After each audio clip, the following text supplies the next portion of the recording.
प्रिय भक्तों, हमारे भक्ति चैनल में आपका हार्दिक स्वागत है। आइए आज सुनते हैं वट सावित्री व्रत कथा। एक ऐसी कथा जिसे सुनकर आप भी सोचने पर मजबूर हो जाएंगे। क्या सच में कोई इंसान मौत को हरा सकता है? इस कथा का अंत आपको ये सोचने पर मजबूर कर देगा। तो प्रिय भक्तों, प्राचीन समय की बात है। मद्र देश में अशुपति नाम के एक प्रतापी और धर्मात्मा राजा राज्य करते थे। उनकी प्रजा सुखी थी, राज्य समृद्ध था, लेकिन उनके जीवन में एक बड़ी कमी थी। उनकी कोई संतान नहीं थी। राजा और रानी इस दुख से बहुत व्यथित रहते थे।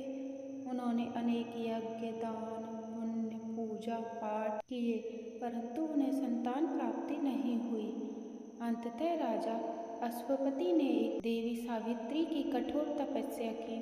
वर्षों की तपस्या के बाद देवी प्रसन्न हुई और वरदान दिया, राजन, तुम्हें एक तेजस्विनी पुत्री प्राप्त होगी। कुछ समय बाद रानी ने एक कन्या को जन्म दिया, जिसका नाम रखा गया सावित्री। सावित्री बचपन से ही अत्यंत सुंदर, बुद्धिमान, तेजस्वी थी। जब वह विवाह के योग्य हुई तो कोई भी राजकुमार उनके योग्य स्वयं को नहीं मानता था। तब राजा ने कहा, पुत्री, तुम स्वयं अपना वर चुनो। सावित्री तीर्थ यात्रा पर निकली और एक दिन वन में उसने एक तेजस्वी युवक को देखा। उसका नाम था सत्यवान। सावित्री ने मन ही मन में उसे अपना पति मान लिया और वापस आकर अपने पिता को बताया। राजा ने जब महर्षि नारद से पूछा तो उन्होंने कहा, सत्यवान गुणवान है, लेकिन उनकी आयु केवल 1 वर्ष शेष है। यह सुनकर राजा चिंतित हो गए और सावित्री को समझाया, लेकिन सावित्री ने दृढ़ता से कहा, मैंने एक बार जिसे अपना पति मान लिया वही मेरा पति रहेगा। अनंततः उनका विवाह सत्यवान से हो गया। विवाह के पश्चात सावित्री अपने पति के साथ वन में रहने लगी और अपने सास ससुर की सेवा करने लगी। समय बीतता गया और वह दिन भी निकट आ गया जब सत्यवान की आयु समाप्त होने वाली थी। सावित्री ने 3 दिन का कठोर व्रत रखा और भगवान से प्रार्थना करने लगी। नियत दिन सत्यवान लकड़ी काटने जंगल गए और सावित्री भी उनके साथ गई। जंगल में काम करते समय सत्यवान को अचानक चक्कर आया। उन्होंने कहा, सावित्री, मेरा सिर दर्द कर रहा है। सावित्री ने उन्हें अपनी गोद में लिटा लिया और कुछ ही क्षणों में सत्यवान ने प्राण त्याग दिए। तभी यमराज प्रकट हुए और सत्यवान की आत्मा को लेकर जाने लगे। सावित्री भी उनके पीछे पीछे चल पड़ी। यमराज ने कहा, वापस लौट जाओ।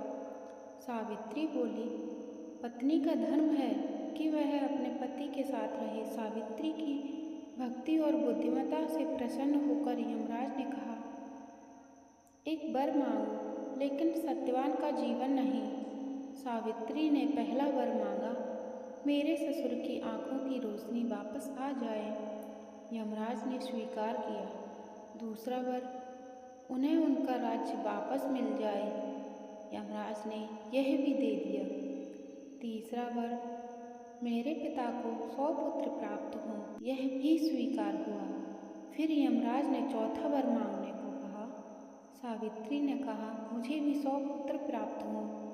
यमराज ने यह वर दे दिया, लेकिन तुरंत समझ गए कि बिना पति के यह संभव नहीं है। सावित्री की निष्ठा से प्रभावित होकर यमराज ने सत्यवान को जीवन दान दे दिया। सावित्री वापस लौटी और सत्यवान पुनः जीवित हो उठे। जब वे आश्रम पहुँचे तो देखा ससुर की आंखें ठीक हो चुकी थीं, राज्य वापस मिल गया था और परिवार में खुशियाँ लौट आई थीं। यही कारण है कि वट सावित्री व्रत सुहागिन स्त्रियाँ अपने पति की लंबी आयु के लिए रखती हैं। इस कथा से सीख, सच्चा प्रेम, निष्ठा और धैर्य से मृत्यु को भी जीता जा सकता है। तो भक्तों, ये थी आज की वट सावित्री व्रत कथा। आपको यह कथा कैसी लगी हमें कमेंट करके ज़रूर बताइएगा। और अगर आप इस चैनल पर नए हैं तो हमारे चैनल को सब्सक्राइब ज़रूर कीजिएगा, ताकि आपको आने वाली नई वीडियोज़ का नोटिफिकेशन ज़रूर मिले। और हमारे चैनल को विजिट करने के लिए धन्यवाद।